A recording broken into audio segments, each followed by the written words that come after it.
Professora de Relações Internacionais, muito obrigada pela sua presença. Professora, seja bem-vinda aqui à nossa programação. Queria começar já falando com você sobre a questão das eleições na França, né? A gente tem falado um pouco sobre o cenário mundial, um pouco das eleições. O país vai encarar agora um segundo turno, né? A gente sabe que tem Le Pen e Macron. Eu queria entender na sua avaliação como que você está vendo essa disputa e quais seriam os próximos passos aí para o país. Bom dia, Paula. Bom dia, Isabela. É um prazer estar aqui com vocês nessa manhã. Exatamente, no próximo dia 24, nós vamos ter o segundo turno dessas eleições, que é uma eleição que repete a dobradinha de 2017, com Macron e Le Pen, mas num contexto muito diferente. Nós temos aí a Le Pen chegando muito próxima do Macron.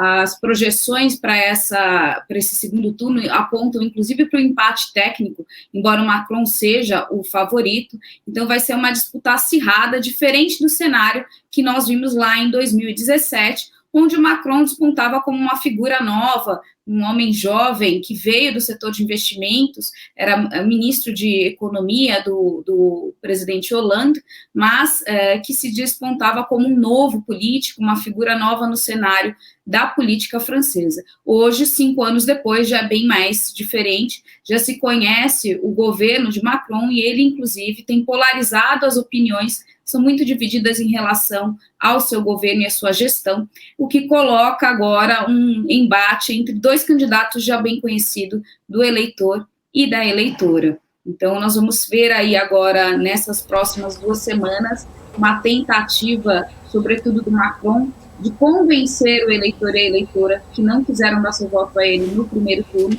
de que é uma boa pedida votar no Macron, sobretudo para evitar um extremismo da direita, que tem a cada eleição aumentado a sua margem de votos e que tem crescido na política francesa, independente do resultado desse domingo, do dia 24, que já é muito preocupante.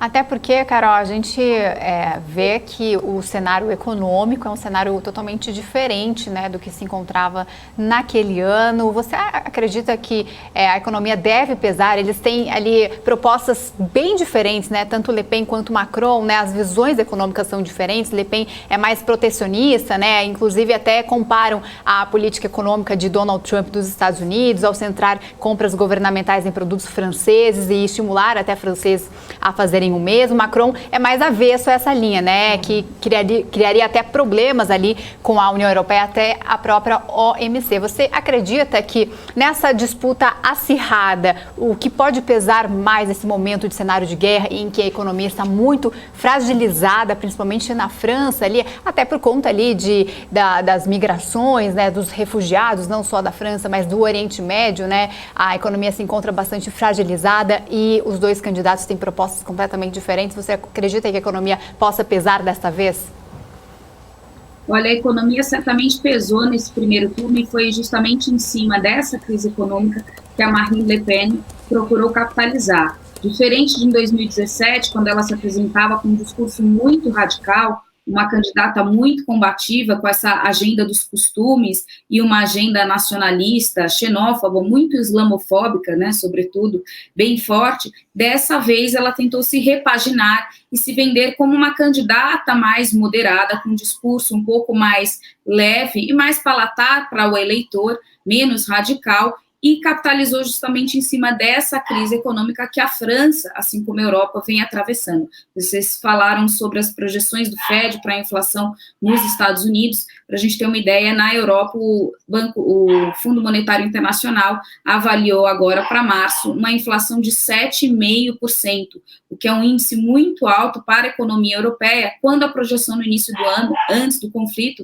era de uma inflação de menos de 2% em média, né? E só no setor de energia a gente já teve um aumento dos preços em mais de 44%.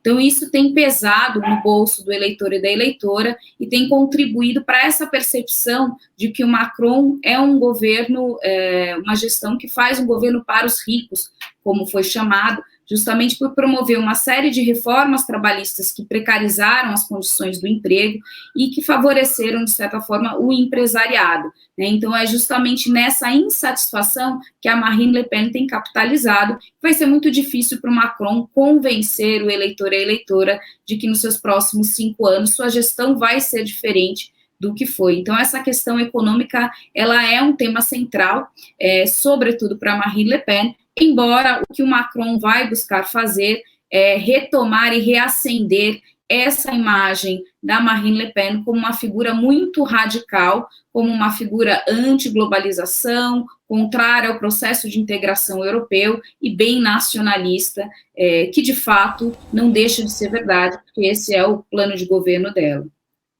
Inclusive, Carolina, o ex-presidente, né, conservador francês aí, o Nicolas Sarkozy, ele declarou, na verdade, também um apoio lá nas redes sociais dele ao Emmanuel Macron, antes desse segundo turno da eleição presidencial na França, né, ele inclusive estava ali meio que pressionado para se posicionar, né, claro, acabou, né, trazendo esse apoio ao Macron. Qual que seria a influência que esse apoio, né, pode ter aí no eleitorado francês?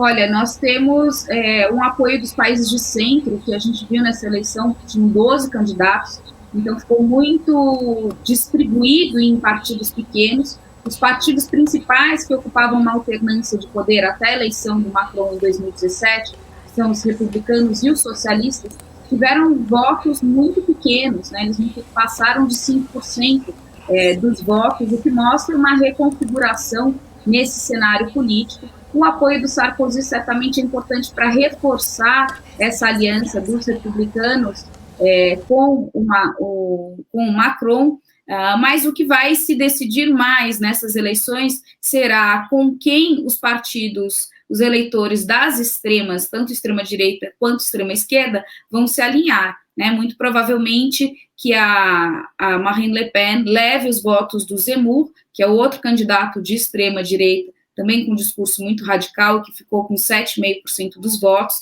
mas o ponto central aí é onde os candidatos os eleitores do terceiro candidato mais votado, o Mélenchon, que é da extrema esquerda, irão se posicionar. Se eles vão realmente comprar essa ideia do Macron de que é importante evitar o pior e não permitir um governo de extrema direita, dando seu voto para o Macron, ou se eles vão se abster dessas eleições. Isso vai ser decisivo.